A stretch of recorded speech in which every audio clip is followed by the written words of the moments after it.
बिस्मिल्लाहिर्रहमानिर्रहीम। अस्सलाम वालेकुम नाज़रीन, नई वीडियो में खुश आमदीद। मैं प्रोफेसर आज़म सागर हूँ और आप मेरा यूट्यूब चैनल देख रहे हैं। नाज़रीन, उम्मीद करता हूँ कि सभी खैरियत से होंगे और अपनी फैमिलीज़ के साथ खुश व खुर्रम ज़िंदगियाँ गुजार रहे होंगे। अल्लाह ताला यूँ ही सभी को हंसता मुस्कुराता खिलखिलाता खुश और आबाद रखे। बातें बहुत सारी चल रही हैं नाज़रीन, काफ़ी सारे मामला इस वक्त सोशल मीडिया पर चल रहे हैं। आज मैंने सोशल मीडिया पर एक वीडियो देखी है।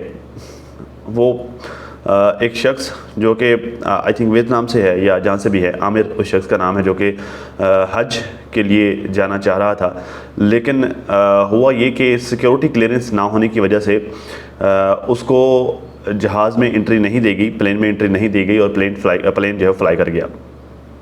अब हुआ ये कि जो है वो उसको हुकाम ने कहा कि तुम वापस चले जाओ। उसने कहा नहीं जी, मैं तो हज का इरादा करके आया हूँ, मैं तो जो है वो हज करने के बाद ही वापस जाऊँगा। तो उसका पुख्ता यकीन था अल्लाह ताला की ज़ात पर कि फिर क्या होगा अगर मेरी फ़्लाइट मिस हो गई, मैं तो जाऊँगा। अब जो है वो अल्लाह की करनी ऐसी हुई कि थोड़ा सा दूर जाने के बाद उस जहाज़ में फ़नी ख़राबी हुई, वो जहाज़ वापस आ गया। ठीक है, जब वो वापस आया तो उसने फिर से कोशिश की प्लेन में जाने की, लेकिन पायलट ने दरवाज़ा खोलने से इनकार कर दिया। अभी इंजन स्टार्ट है, अभी दरवाज़ा नहीं खोल सकते। ठीक है, तो वो जहाज़ जो है वो फिर से फ्लाई कर गया। थोड़ी दूर जाने के बाद वो जहाज़ जो है वो फिर से उसमें कोई फ़नी ख़राबी हुई और वो वापस आ गया। फिर से जो है उसने अंदर जाने की कोशिश की, पायलट ने फिर से उसे अंदर नहीं आने दिया, क्योंकि जब उसके नाम में कोई मसला था, उस इशू की वजह से उसे प्लेन में एंट्री नहीं दी जा रही थी और पायलट जो है वो दरवाज़ा नहीं ओपन कर रहे थे कि नहीं जी हम इसको अंदर नहीं आने देंगे, अभी इंजन स्टार्ट है, ये है वो, मतलब डिफरेंट तरह के बहाने। तो अब जो है वो उसकी क्लियरेंस के बाद, मतलब उस फ़्लाइट की क्लियरेंस के बाद जब उनका जो है वो टेक्निकल टीम थी, उन्होंने क्लियरेंस दे दी, फिर वो फ़्लाइट जो है दोबारा से फ्लाई कर गई। थोड़ी दूर जाने के बाद उसको एक दफ़ा फिर से सेम प्रॉब्लम हुआ, मजबूरन पायलट को फ़्लाइट वापस लेकर आनी पड़ी और वापस आता ही उसने कहा जी ये वाली फ़्लाइट उस वक्त तक नहीं फ्लाई करेगी जब तक वो बंदा जो कि यहाँ पे मिसिंग है, आमिर नाम का था, उस बंदे को हम जहाज़ में नहीं बिठा देते। ठीक है, इस वक्त उस बंदे के बारे में पूरी दुनिया में चर्चे हैं, पूरी दुनिया में उस बंदे के बारे में डिस्कस किया जा रहा है और पूरी दुनिया उस बंदे की किस्मत पर रश कर रही है। ठीक है, किसी ने पोस्ट में क्या खूब लिखा था फेसबुक पोस्ट पर कि कुछ लोग यहाँ इस दुनिया में, इस ज़मीन पर तो गैर मकबूल होते हैं, लेकिन अर्श पर उनके बड़े चर्चे होते हैं, अर्श पर वो बहुत ज़्यादा मकबूल होते हैं। अल्लाह ताला की ज़ात ने आपके नसीब में एक चीज़ लिख दी है ना, वो आपको मिल के रहनी है, जो मर्ज़ी हो जाए। और वैसे भी ये तो जो है नसीब के सौदे हैं नाज़रीन, जाते हैं वही उनको जिनको सरकार बुलाते हैं, वही लोग जो है वो ये सादत हासिल करते हैं जिनको अल्लाह ताला की ज़ात मुंतखब करती है और जिनको जो है वो अल्लाह के नबी जो है वो अपने यहाँ बुलाते हैं। ठीक है, तो खैर नाज़रीन, ये मामला चल रहे हैं। आज मैंने फ़ातिमा की वीडियो देखी, थोड़ी देर पहले जो है वो फ़ातिमा ने वीडियो अपलोड की है। तो फाइनली फ़ातिमा ने आखिर जो है वो बता ही दिया ना अपनी प्रेगनेंसी के बारे में। काफ़ी दिनों से जो है वर्दा सिस्टर इस पर बात कर रही थी, वो जो इस बात पर इंसिस्ट कर रही थी कि नहीं प्रेगनेंसी है, तो लेकिन जो है वो दीदी ने खैर कल एक चावल मार दिया कर तो उस पर जो फिर से उन्होंने दीदी की धुलाई कर दी। तो अब आज जो फ़ातिमा ने आकर मान लिया है कि ये सीन है। अच्छा, जो है वो मैं इस पर कोई डिस्कस नहीं करना चाह रहा था, ना मैंने जो है वो इस बात की तरफ तवज्जो दी, क्योंकि जो है देखिए मैं ये समझता हूँ कि यार ये एक बड़ा पर्सनल सा मैटर होता है बंदे का, ये बड़ा जो है वो अब इन चीज़ों को जो है वो क्या ही सोशल मीडिया पे डिस्कस करना। लेकिन जो है वो मैं इस बात पर भी मुझे हैरानी हो रही थी कि यार वर्दा सिस्टर को इतनी अंदर की बात कहाँ से पता है। तो ये तो जिस लेडी का होता है उसको पता होता है या फिर उसके हस्बैंड को पता होता है, यहाँ पर हस्बैंड को नहीं पता, वर्दा को पता है। तो खैर मुझे बड़ी हैरानगी हो रही थी। तो खैर भाई उनकी इन्फॉर्मेशन एक्यूरेट थी। ठीक है, अब आई डोंट नो उनका सोर्स ऑफ जो है वो इन्फॉर्मेशन क्या है, बहरहाल उनकी इन्फॉर्मेशन करेक्ट थी। आज फ़ातिमा ने खुद आकर जो है वो डिटेल्स बता दी हैं। आखिर जी मैं अभी नहीं चाह रही थी कि मैं अभी बताऊंगी, मेरा था कि मैं कुछ मंथ बाद ये बात क्लियर करूंगी, बताऊंगी सबको। साफ ज़ाहिर है इंसान जो है वो नहीं कर सकता, इंसान हाइड नहीं कर सकता। जब आप पूरी दुनिया को फेस करते हैं तो कहीं ना कहीं से किसी ना किसी को पता चल ही जाता है। तो आपको चाहिए था कि आप पहले ही बता देती।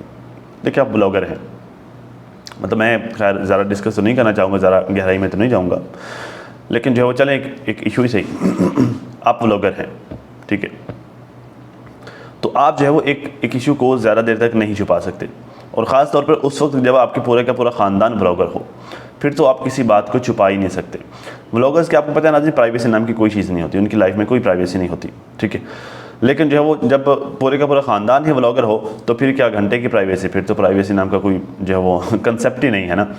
तो आप लाख छुपा लें, छुपाने से क्या होता है, आपके छुपाने से कौन सा छुप जाना है। तो अब जो शर्मिंदा होकर बताया है तो बेहतर ये था कि आप पहले ही बता देती। जब इस तरह को कि आपको कंफर्मेशन मिली थी तो आप पहले ही बता देते कि भाई जो है वो अल्लाह ताला की ज़ात का करम होने वाला है मेरे ऊपर, तो ठीक है। तो अगर ना बताते, भाई बताना तो पड़ना ही था। अभी तो चलो खैर, अभी जो है 2 महीने और गुजर जाते तो फिर तो जो है वैसे दुनिया को नज़र आने लग जाना था। तो बेहतर है अब जो जलील होकर बता रही हैं और उस वक्त जो बताती तो इतना सारा टाइम वेस्ट करने से कितनी देर लगती, बेहतर है कि आप खुद ही बता देती। अब ये सारा कुछ तो ना सुनना पड़ता, अब बताने लगी हैं। कहते जी दिलबर को इसलिए नहीं बताया कि ये फ़ौरन ही टाइटल लगा देगा, जो कि अभी मैं नहीं चाह रही थी कि लगाया जाए। उसने तो बार बार वो तो धड़ाधड़ जो है वो टाइटल लगाया जा रहा है, उसको तो बस मौका चाहिए टाइटल लगाने का। लेकिन वैसे ना हैरत है वैसे जब मुझे बड़ी हैरानी की होती है, बड़ी तफ की बात है कि इस बंदे को इसकी बीवी अपनी सिचुएशन इस वजह से नहीं बता रही कि ये दुनिया को बता देगा, ये 1 मिनट नहीं लगाएगा। इसके मतलब उसके मुताबिक, इसकी बीवी के मुताबिक इसके पास मेरे बारे में जो भी मालूमात हैं वो सेफ़ नहीं हैं। वो 1 मिनट नहीं लगाएगा, उसका ढिंडोरा पीट देगा। 1 मिनट नहीं लगाएगा, उसे जो है उठाकर टाइटल पे चिपका देगा। मतलब जो कुछ भी एनीथिंग, बस कुछ भी हो टाइटल पे लगाना, बेशक वो बहन हो, बेशक वो माँ हो, बेशक वो बीवी हो, कुछ भी हो, बस टाइटल पे लगाना है। तो मुझे बड़ी हैरानगी हुई नाज़रीन, मुझे ये बात सुन के, फ़ातिमा के मुँह से ये बात सुन के कि मैंने डीडी को इसलिए नहीं बताया। पूरी दुनिया को पता है, कहते पूरी दुनिया को शक पड़ रही थी, पूरी दुनिया को पता है, डीडी को नहीं पता। हैरान भाई, जिसका है उसको नहीं पता, बाकी पूरी दुनिया को पता है। इस बात ने मुझे बड़ा हैरान किया नाज़रीन, लिटरली मुझे बड़ा वो अजीब सा फील हुआ ना। मतलब यार डीडी, तुम अपने ऊपर किस तरह के हालात ले आए हो, तुमने अपने लिए क्या चूज़ किया है, तुमने खुद के साथ क्या कर लिया है। मुझे बड़ी हैरानगी हुई नाज़रीन, लिटरली मुझे हैरत हुई कि भाई इतनी भी क्या आई गई बात हो गई कि भाई 4 महीने हो गए तो अभी तक पता ही नहीं है, ख़बर ही नहीं है भाई साहब को कि क्या चल रहा है क्या नहीं चल रहा है। दुनिया बता रही है कि तुम्हारी बीवी प्रेग्नेंट है, वो कहता है अच्छा अभी तो उसके इम्तहान चल रहे हैं, उसे पता ही नहीं कि कौन सी बीवी की बात हो रही है। इतना भी क्या यार बंदे को सुम्म बुकमन होना, इतना भी क्या बंदे को गुम होना कि पता ही नहीं किसी चीज़ की। हाँ ठीक है, मान लिया कि हालात ख़राब हैं, ठीक है, मान लिया कि तुम जो है वो इस वक्त प्रॉब्लम्स में हो, हाँ मान लिया कि थोड़ा जो है वो चल रहे हैं, लेकिन यार ये तो बेसिक चीज़ें हैं। अगर तुम्हें यही नहीं पता तो तुम्हें अपनी फैमिली का फिक्र खाक पता है, तुम बेटियों वाले हो। अगर तुम्हें जो है वो अपनी फैमिली के बारे में ये छोटी छोटी चीज़ें जो है वो अगर तुम्हें नहीं पता, अगर ये छोटी छोटी चीज़ें अपनी फैमिली के बारे में तुम्हें बाहर से पता चल रही हैं, तो मेरे ख्याल से फिर तुम्हें ये देखने की ज़रूरत है कि तुम्हारी फैमिली के साथ रिलेशन कैसा है। तुम्हें थोड़ा उस बारे में वर्कआउट करने की ज़रूरत है, ठीक है ना। खैर, कहते जी आप लोगों की बातों से नहीं, फिर कहते जी अच्छा खैर ये तो होगी फ़ातिमा की बात। बाकी इन्होंने बड़ी डिटेल में बातें की हैं जी, डॉक्टर ने क्या कहा, ये वो सारी बातें, खैर वो मैं डिस्कस नहीं करूँगा, वो आप लोग कीजिए डिस्कस, वो आप लोगों का बनता है। तो मैं सिर्फ बस जो बातें मेरी बनती थी मैंने डिस्कस करनी है। अब आ जाते नाज़रीन डीडी की बात पर। डीडी की मैंने वीडियो देखी, उसका टाइटल ये लगाया हुआ था कि आप लोगों की बातों से तंग आकर यूट्यूब छोड़ रहा हूँ, मुझे मरने पर मजबूर कर दिया। तो मेरा नहीं ख्याल कि ये सिर्फ एक टाइटल हो सकता है, बाकी मेरा नहीं ख्याल कि लोगों की बातों से तंग आकर जो है तुम यूट्यूब छोड़ोगे, या चले अगर मैं पब्लिक से बात करूं कि लोगों की बातों से तंग आकर डीडी यूट्यूब छोड़ेगा, मेरा ये ख्याल नहीं है। देखिए बात पता क्या है, अगर लोगों की बातों से तंग आकर यूट्यूब छोड़ना होता ना इन लोगों ने, तो ये लोग बहुत पहले छोड़ देते, बहुत पहले। मतलब जब खुल्लम खुला जो वो इनकी ख़ानदान की, इनकी फैमिली की ख़वातीन को खुल्लम स्टार्ट हुआ था ना भी टारगेट करना, क्रिटिसाइज़ करना, उनकी कैरेक्टर असैसिनेशन करना, तो उसी वक्त अगर गैरत वाले होते उसी वक्त छोड़ देते। अब तो ये हड्डियों में रच गया है, अब नहीं छोड़ सकते ये लोग भाई। अब तो तुम लोगों के लिए जो बड़ा कॉमन हो गया, बड़ा आसान हो गया सब कुछ सुनना, बर्दाश्त करना और इन सारी चीज़ों को पी जाना और उसके बावजूद फिर से खुश रह लेना, ठीक है। अब तो बड़ा आसान हो गया तुम लोगों के लिए। अगर तुम लोग इतने ही जो है वो होते ना गैरत वाले, अगर तुम लोग इतने ही क्या कहते हैं उसको, ज़रा स्ट्रिक्ट होते अपनी फैमिली के रिस्पेक्ट को लेकर, अपनी फैमिली के रेपुटेशन को लेकर, तो आप लोग उस वक्त छोड़ देते कि नहीं यार इस काम में इज़्ज़त नहीं है, नहीं यार जिस काम में हमारे घर की ख़वातीन को टारगेट किया जाता है हमने वो काम नहीं करना, ना हम अपनी ख़वातीन को करने देंगे, नहीं यार यहाँ पे इज़्ज़त ही नहीं है, बंदा बेइज्जत हो जाता है, आप उस वक्त छोड़ देते। अब तो बहुत बातें आगे निकल गई हैं, मतलब अब तो जो है वो छोटी मोटी बात तो तुम लोगों को वैसे असर ही नहीं करती, मामला तब इतने ज़्यादा आगे चले गए हैं, अब क्या तुम लोगों ने छोड़ना। हाँ, कारोबार किया जा सकता है, मतलब ऐसा नहीं है कि कारोबार नहीं किया जा सकता, बट अभी भी तुमने कारोबार किया, अभी तुमने लेट कर दिया। जब तुम्हारे टाइम थे, जब तुम्हारे पास पैसा था, अल्लाह ने तुम्हें खूब नवाजा हुआ था, ठीक है, उस वक्त तुम्हारे शशके ख़त्म नहीं हो रहे थे, उस वक्त तुम्हारी अय्याशियाँ ख़त्म नहीं हो रही थी, डेटिंग शेटिंग चल रही थी, शादियों की तैयारियाँ चल रही थी, शादियाँ खड़काई जा रही थी, जो दुबई के विज़िट्स हो रहे थे, ठीक है, उस वक्त तो तुम्हारे शशके ख़त्म नहीं हो रहे थे, जब अल्लाह ने तुम्हें नवाजा हुआ था। आज जब तुमने अपने कामों की वजह से, जब तुमने अपने मामलात की वजह से अपने हालात को डाउन कर लिया है, तो अब तुम्हें कारोबार की सूझ रही है। अब तुम कारोबार करोगे या ये करोगे? कारोबार करोगे तो इस तरफ तवज्जो नहीं दे पाओगे, ये करोगे कारोबार की तरफ तवज्जो नहीं दे पाओगे। एक ही फील्ड में रहो, इसी फील्ड में कुछ और स्टार्ट कर लो, आगे मज़ीद कोई नया चैनल स्टार्ट कर लो, कुछ और कर लो, या कुछ और करना ही नहीं आता कुछ और ना करना ही नहीं आता, मसला ये है, कुछ नहीं और करना आता, मतलब इस फील्ड में और कुछ करना नहीं आता। उसकी वजह यह है कि देखें, मतलब ये सारे की सारी फैमिली को अगर मैं बात करूं, मेहनत सिर्फ की है सितारा ने भाई, ठीक है। यूट्यूब को अगर किसी ने सीखा है तो वो सिर्फ सितारा है जिसने यूट्यूब को सीखा है। बाकी सारे के सारे जितने लोग हैं, इन सबको जो है वो पका पकाया प्लेट में रख के मिल गया है। तो जो पका पकाया प्लेट में रख के मिल गया, इन्होंने सिर्फ खाना शुरू कर दिया। इन्होंने वो प्लेट में आया कैसे, वो पका कैसे, उसको पकाने का तरीकाकार क्या है, ठीक है, इसके अलावा और क्या क्या पकाया जा सकता है, इन लोगों ने वो सब सीखा ही नहीं। तो अब जबकि ये वाला ख़त्म हो गया है या ख़त्म होने जा रहा है, तो अब इनको और पता नहीं कि और क्या पकाया जा सकता है। भाई यूट्यूब पे सैकड़ों की तादाद में कंटेंट है, यूट्यूब पर सैकड़ों काम किए जा सकते हैं, कर लो। आजकल तो एआई इतना जो है वो जदीद हो गया है, आजकल एआई पे इतनी सारी चीज़ें चल रही हैं, इतने सारे एआई के टूल्स हैं, किसी भी टूल को पकड़ो, उस पर मेहनत करना स्टार्ट करो, 2-4 महीने में चैनल मोनेटाइज हो जाएगा, रेवेन्यू आना शुरू हो जाएगा। अब तो बड़ा आसान हो गया एआई की वजह से। अभी जो है अगर दूसरी साइड पर भागना है तो ये तो इसकी तो छुट्टी करो, या तो चलो है ना कि बंदे के पास बैकअप हो, चलो कोई 4-6 लाख का 10 लाख का बंदे के पास बैकअप हो, बंदे को पता कि यार 4 महीने अगर मेरा काम 6 महीने ना भी चलेगा ना, तो मेरे पास बैकअप है, मेरा किचन चलता रहेगा, ठीक है। तुम्हारे पास ऐसा कोई बैकअप नहीं है, तुमने तो कर्जा लेके तुम इधर भावलपुर में शिफ्ट हुए हो, तो तुमने जो है कहाँ से कर लेना कारोबार। खैर, कहता जी काफ़ी लोगों ने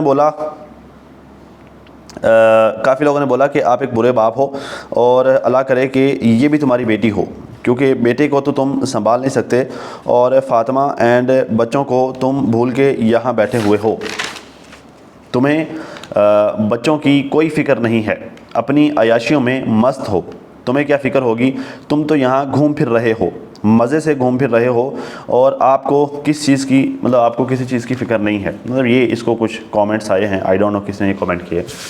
वैसे ज़्यादातर कमेंट्स तो तुम डिलीट कर देते हो, लेकिन पता नहीं, खैर जिसने भी कमेंट कर दिए, बात यह है कि देखो, तुमने ये तुम्हारी दोनों फैमिली जो इस वक्त जलील हो रही हैं ना, उसमें गलती तुम्हारी अपनी है। ये बात मैं पहले भी कई दफ़ा तुम्हें समझा चुका हूँ कि तुम जब भी कोई काम करते हो ना, इंसान को जब भी कोई काम करना होता है तो वो सोच समझ कर करना चाहिए, एतदाल पसंद इंसान को होना चाहिए। इतना भी क्या यार एक्सट्रीमिस्ट होना कि अगर एक इशू हो गया है, अगर जो है कोई मैटर हो गया, उसमें इतना एक्सट्रीम लेवल पर चले जाओ कि अपनी दोनों की दोनों फैमिलियाँ दाव पे लगा दी। अब देखो, तुम्हारी जो है वो पहली बीवी प्रेग्नेंट थी, उस बेचारी को जो है उस हालत में एक लंबा सफ़र करना पड़ा। ट्रेन का सफ़र मुसलसल जो है झटकों वाला होता है, ठीक है, तो एक लंबा चौड़ा सफ़र करना पड़ा, ठीक है, उसी हालत में। और फिर जो है वो अब इस वक्त जहाँ पर रह रही है वहाँ पर उसका बुरा हाल है, ठीक है। मतलब देखिए कि नॉर्मल बंदा हो ना, तो बंदा जो है वो इसमें भाग दौड़ कर लेता है, कोई अपने लिए इंतजाम कर लेता है, बंदा मैनेज कर लेता है। लेकिन जब इस तरह की हालत हो एक औरत की, वो तो बंदा तो वैसे ही जो है वो खुद से तंग होता है। तो इस तरह की हालत में फिर ऊपर से मौसम शदीद है, फिर बिजली की परेशानियाँ हैं, साथ में बच्चे भी संभालने हैं, साथ में ख़ानदान की पॉलिटिक्स भी चल रही है, ऊपर से तुम्हारी दूसरी बीवी की टेंशन, दी हुई टेंशन, उसको एक अलग चीज़ है, अलग से है। तो भाई आखिर वो इंसान है ना, आखिर वो कितना बर्दाश्त करेगी। तो ज़्यादा टेंशन तो होगी, फिर उसको टेंशन भी होगी, फिर उसको प्रॉब्लम्स भी होंगी। इस हालत में जब टेंशन होती है फिर उसके नताइज भी निकलते हैं। तो इस तरह की चीज़ें तो होगी ना। तो भाई बात यह है कि ये इसमें तुम्हारी गलतियाँ बहुत ज़्यादा हैं। अगर जो उसने कोई खाच मार ही ली थी, उसने कोई चवल मार ली थी, तो तुम लानत भेजते कि जाओ ठीक है, जाओ दफ़ा हो, जाओ मरो, जहाँ जो करना है, जलील होना हो, तुम्हारी अपनी ज़िंदगी है, तुमने अपने लिए खुद डिसाइड किया है, खुद ही जलील होगी। बजाय जो है यूट्यूब पर लाकर ये सारा कुछ करने से तुमने अपने लिए खुद प्रॉब्लम्स क्रिएट की। अब ना सिर्फ तुम्हारे लिए प्रॉब्लम्स हैं, अब तुम्हारी फैमिली के लिए भी प्रॉब्लम्स हैं। फिर तुमने जो उसको वहाँ पर फेंका हुआ है, वहाँ से आने से पहले अगर तुम्हारा कोई प्लान था, भाई तुम्हारी बीवी है, अगर तुम्हारा कोई प्लान था वहाँ से यहाँ आने का, कराची से पंजाब आने का, एटलीस्ट उसको तो बताओ ना कि तुम पंजाब जा रही हो अपने भाई के घर, तुमने वहाँ पर जाकर रहना है, ताकि वो उस हिसाब से अपनी तैयारियाँ करती। उसको सडनली बता रहे हो, उसको उसे को बेचारी को तैयारियाँ तक करने का टाइम नहीं दिया, तो ये तो ज़्यादती है। ऊपर से तो वो प्रेग्नेंट भी है, फिर तुम्हें पता भी नहीं कि वो प्रेग्नेंट है। अब वो यहाँ पर आकर बैठी हुई, फिर तुम पलट कर उसको देख नहीं रहे। भाई तुम्हें घर 2 दिन बाद मिलना है, घर तो तुम्हें अभी नहीं मिला गया ना, अभी मतलब तुम शिफ्टिंग तो नहीं ना कर रहे, तुमने सामान वहाँ पर जाकर डाला पड़ा है, तुम्हें वहाँ घर में एंट्री तक नहीं मिल रही, तो कर क्या रहे हो फिर? ससुराल में ही बैठे हो ना, फिर घर तो नहीं मिल रहा। या तो ऐसा होता है तुम्हें घर मिल गया है, तुम कोई शिफ्टिंग करवा रहे हो, घर का कोई काम करवा रहे हो, रंग रोगन करवा रहे हो, इस तरह का कोई चीज़ करवा रहे हो, चलो फिर तो बात समझ में आती है। अभी तो कुछ भी नहीं है वहाँ पे, घर पड़ा है, तुम्हें एंट्री वहाँ पर मिल नहीं रही, सामान वहाँ पर जाकर फेंक दिया है, बस पड़ा है, जान छुट्टी। अब तुम वेट में बैठे हो कि कब मुझे घर की एंट्री मिले घर में, तो मैं वहाँ पर सामान शिफ्टिंग स्टार्ट करूँ, वहाँ पर काम स्टार्ट करूँ। भाई मसरूफियत तो तुम्हारी तब होनी है ना, अभी तो कोई मसरूफियत नहीं हो, कि अभी तो तुम्हें शिफ्टिंग का टाइम नहीं दे रहे हो, मतलब मौका ही नहीं दे रहे हो, इजाज़त नहीं दे रहे शिफ्टिंग की। तो अभी क्या कर रहे हो? तुम्हें पब्लिक ने तो कहना ही है कि अय्याशी कर रहे हो। भाई जब तुम कोई काम कर नहीं रहे वहाँ पर, तो पब्लिक ने फिर यही कहना है कि तुम अय्याशी कर रहे हो, घूम फिर रहे हो, जो है वो अपनी सेकंड वाइफ के साथ चल रही। फिर वो पहले वाली भी कहेगी कि वो पागल तो नहीं है, वो कौन सा कि पहली दफ़ा शिफ्टिंग कर रही है, उसने भी तो शिफ्टिंग्स की है ना, वो उसको भी एक्सपीरियंस है शिफ्टिंग किस तरह से होती है, क्या क्या मामला होते हैं, उसने नहीं पता। ये बात उसको भी तो पता होगी ना कि भाई अभी तक तो घर की एंट्री नहीं मिली, अभी तक तो घर की चाबी नहीं मिली, तो अभी वो क्या कर रहा है वहाँ पर? सवाल तो होगा ना। खैर जी, कहते जी देखिए, मैं यहाँ पर जो भी अयाशी में रह रहा हूँ वो अब सबके सामने है। यहाँ भी लाइट जाती है, यहाँ भी लाइट का इशू है। मैंने जस्ट ये बोला था कि मैं यहाँ रोना धोना नहीं मचा रहा, छोटी छोटी बातों से घर ख़राब होते हैं। देखो बात पता क्या है डीडी, तुम्हें ये बात समझनी चाहिए। बेशक तुम बगैर पंखे के सोते हो, वो ज़रा अलग मैटर है। बेशक तुम्हें वहाँ पर पंखा नहीं मिलता, बेशक तुम्हें टाइम पे खाना मिले या ना मिले, या जो भी मामला चले, वो सारी बातें अलग हैं। लेकिन एक चीज़ तुम्हें माननी होगी कि वहाँ पर बच्चे हैं। तुम यहाँ पर बच्चों के साथ नहीं रह रहे, तुम यहाँ अपनी बीवी के साथ रह रहे हो, ठीक है। तुम्हारी बीवी तुम्हें तंग तो करती होगी, लेकिन बच्चों जितना तो नहीं ना करती होगी। वहाँ पर फातिमा के साथ छोटे छोटे 2 बच्चे हैं, 2 बच्चियाँ हैं तुम्हारी ना, वो छोटी छोटी बच्चियाँ हैं। बच्चियों ज़रा उनके अलग अलग मुतालबात, कभी उनको कुछ चाहिए, कभी कुछ चाहिए, कभी वो किधर भागी, कभी वो किधर भागी। ऊपर से उसकी हालत ऐसी है, तीसरा गर्मी ने मत मारी हुई है, चौथा वहाँ पर लाइट के इशूज़ हैं, पाँचवा वहाँ पर ख़ानदान की जो है पॉलिटिक्स है, ठीक है, और छठा यहाँ पर तुम लोगों की तरफ से देखिए परेशानियाँ हैं। इतनी सारी चीज़ें हैं वहाँ पर। तो इस तरह के मामलात में जब वहाँ पर तुम कुछ कर नहीं रहे, तो वहाँ पे तुम्हारा फजूल में बैठना बनता भी नहीं है। तुम्हें ठीक है, तुम्हें एक मालिक मकान ने तुम्हें जो टाइम दे देते, फ़लाँ टाइम को हम आपको एंट्री देंगे, आपको चाहिए था कि आप अपने बच्चों के पास आ जाते, 2 दिन उनके साथ टाइम स्पेंड करते, थोड़ा तुम्हारी बीवी की हेल्प हो जाती, थोड़ा बच्चों को आसरा हो जाता, ठीक है, उनको ये सब कुछ बेयर करना आसान हो जाता उनके लिए। भाई ठीक है, तुम्हारे लिए भी टेंशन है, हालात ख़राब है, तुम्हारे लिए टेंशन है, बट एक बंदी जो प्रेगनेंसी में है उसको टेंशन ज़्यादा असर करेगी। तो तुम्हें चाहिए था कि आकर उसको 2 दिन के लिए, 2-3 दिन के लिए, 4 दिन के लिए तुम उसका सहारा बनते, जब चाबी मिलती जाते जाकर सामान शिफ्ट कर लेते, या फिर इसको साथ ही लेते जाते। इसको जो है वो 1 दिन के लिए किसी होटल में स्टे करवाते, वहाँ पर सामान शिफ्ट करवाते, उसको वहाँ ले जाते, या इसको साथ ही ले जाते, वहाँ पर सामान शिफ्टिंग होती, चलो कोई एक आध सोफ़ा रख देते, ये बेचारी बैठ जाती वहाँ पर, कोई पंखा शंखा इसको लगा देते। तो ये एक्चुअली तुम गलत फ़ैसले करते हो, तुम गलत डिसीजन लेते हो, और फिर तुम्हारे गलत फ़ैसले तुम्हारे सामने आते, फिर तुम तंग होते हो। सोच समझ कर फैसला किया करो, ये बात मैंने तुम्हें कई दफ़ा समझाई है, लेकिन समझ नहीं आती क्या करें। खैर जी, कहता जी अब आज की जो वीडियो थी फातिमा की, उसमें बोला गया कि आप वहाँ जाएं और आप ना बदलें, ये हो ही नहीं सकता। तो भाई बदल तो आप भी जाती हैं जब आप अपने भाई के घर जाती हैं, आपकी भी आंखें निकल आती हैं, सारा कुछ हो जाता है। मैंने कभी नहीं बोला यार तुम्हारी बीवी है, देखो तुम्हारी बीवी है, उसे तुम यूँ नहीं बोलो कि जो तुम अपने भाई के घर जाती हो बदल जाती हो। देखिए वो बीवी है तुम्हारी, और तुम्हारी उसके अलावा एक और बीवी भी है, ठीक है। तो तुम्हारे लिए तुम्हारे रिएक्शन से उसको ज़्यादा तकलीफ़ होती है, क्योंकि तुम जब उसको रिएक्शन देते हो, उसके अगेंस्ट एक्शन देते हो, फिर तुम पार्टी बन रहा, ऑटोमेटिकली तुम पार्टी बन जाते हो, तुम दूसरी के साथ शामिल हो जाते हो। क्योंकि जब तुम फातिमा के अगेंस्ट एक्शन दे रही होती है, on that time same time तुम्हारी जो है दूसरी बीवी भी उसके अगेंस्ट एक्शन दे रही होती है। तो तुम एट अ टाइम मतलब जो है वो खाम खाई तुम लोग नेचुरली तुम लोग टीम बन जाते हो। जब तुम लोग टीम बन जाते हो, वो अकेली पड़ जाती है। तो तुम्हारी बीवी है, उसको पब्लिक में क्यों रसवा करते हो? बनता नहीं है तुम्हारा कि तुम उसको यूँ सरेराह जलील करो, सरेआम जलील करो। ये इस तरह की बातें करो कि तुम वहाँ जाती हो तो बदल जाती हो, फिर ऊपर से जो है वो ये इन दोनों में तो तुम्हारा कम से कम हाथ रवैया नहीं बनता भाई। इन दोनों में वैसे ही ख़वातीन चिड़चिड़ी हो जाती। भाई एक बंदे की जान पर बनी हुई है तो वो चिड़चिड़ी तो होगी ना, उसको कुछ कैसे अच्छा लगेगा जब उसकी जान पर बनी हुई है तो ना उससे कुछ खाया जाता है। मैं आम नॉर्मली ख़वातीन की बात कर रहा हूँ, फातिमा की बात नहीं कर रहा। ज़रा उसकी भी हालत कुछ इसी तरह की होती है कि वो भी तो औरत ही है ना कुछ खाया जाता होगा, ना जो है वो हर वक्त जो है वो अजीब सी कैफियत रहना, हर वक्त जो है वो एक जो है वो असाब भारी भारी से रहना, कभी वॉमिटिंग चल रही, कभी कोई मामला, हर किसी का अलग अलग। तो भाई इस तरह की इश्यूज़ चल रहे हैं इन दिनों में, बजाय जो है वो उसको सपोर्ट करने के या बजाय उसको तसल्ली देने के। हालांकि होना ये चाहिए कि भाई पार्टनर किस लिए होता है, मतलब मर्द किस लिए होता है, सिर्फ जो है वो मज़े लेने के लिए नहीं होता। अगर जो है वो मेहरबानी हो गई है तो उसको जो है वो सहारा देने के लिए होता है मर्द, उसको तसल्ली देने के लिए होता है साथ में। फिर क्या होगा, ये हो क्या तो हम साथ है ना। हाँ ठीक है, तुम मुश्किल में हो, हर मुश्किल के बाद आसानी है, मैं हूँ तुम्हारे साथ, मैं तुम्हारा सहारा बनता हूँ, मैं तुम्हें सपोर्ट करता हूँ। तुम टेंशन नहीं लो, मैं बच्चों को देख लूँगा, तुम टेंशन नहीं लो, कोई नहीं, आओ तुम्हारी तबीयत ख़राब है, आओ चेकअप करा लाते हैं। तो ये छोटी छोटी चीज़ें होती हैं ना, प्यार से पूछ लेना ही काफ़ी हो जाता है जो बाज़ दफ़ा। तो ये छोटी छोटी चीज़ें होती हैं, ये किसने करनी होती। लेकिन यहाँ पर तो सिलसिला ही पुट्ठा है, तुम तो पार्टी बनाकर बैठ जाते हो, तुम तो जो है टीम बनाकर उसको रगड़ना शुरू हो जाते हो। ऐसे नहीं होता डीडी साहब, ऐसे नहीं होता। खैर कहता जी ये अफ़गानी है, ये किसी के सगे नहीं है। यहाँ पर ये बात इसने गलत की, मुझे ये चीज़ बुरी लगी। ये एक्चुअली वर्दा सिस्टर के अगेंस्ट एक्शन दे रहा था। तो देखो डीडी बात सुनो, मैं बाकी बातें खैर वो उस पर वर्दा सिस्टर मुझसे अच्छा तो मैं जवाब दे सकती हैं, बाकी सारी जो भी बातें हैं। लेकिन एक चीज़ जो मुझे बुरी लगी ज़ाती तौर पर, वो तुमने जो है वो ओवरऑल अफ़गानियों को टारगेट किया, ये गलत है। ठीक है, बेशक तुमने ये कह दिया कि नहीं जी मैंने सबको टारगेट नहीं किया, मैं हाथ जोड़ के माफ़ी मांगता हूँ, लेकिन तुमने स्टार्ट ऐसे ही किया था कि ये अफ़गानी है। ठीक है, कहता जी ये अफ़गानी है, ये किसी के सगे नहीं। तुम्हें किसने कहा जी अफ़गानी किसी के सगे नहीं? जितने अफ़गानी सगे हैं ना, उतने तो भाई शायद हम और तुम लोग भी नहीं हैं। 20 सालों वहाँ पर जंग लड़ता रहा है, वहाँ पर जो है वो अमेरिका, उससे पहले रशिया। मजाल है जो उन्होंने किसी को आने भी दिया हो, मजाल है जो उन्होंने जो घुटने टेके हों। तो भाई वो हमसे ज़्यादा वफ़ादार हैं भाई। तुम्हें ये हाँ ठीक है यार, देखिए अच्छे बुरे लोग हर जगह होते हैं, ऐसा नहीं कि उनमें भी कुछ लोग बुरे थे जो यहाँ पर मतलब इस तरह की इलीगल सरगर्मी में मुलव्वस थे। मैं अगर ओवरऑल अफ़गानी की बात करूँ तो भाई अच्छे बुरे लोग तो हर जगह पे हैं। यहाँ पे जो है वो अब ये जो कच्चे के डाकू हैं, तो क्या ये मतलब ये गलत काम नहीं करते? अब यहाँ पे चोरियाँ डिकेटियाँ होते हैं हमारे इलाके में, क्या ये सारे अफ़गानी आकर करते हैं?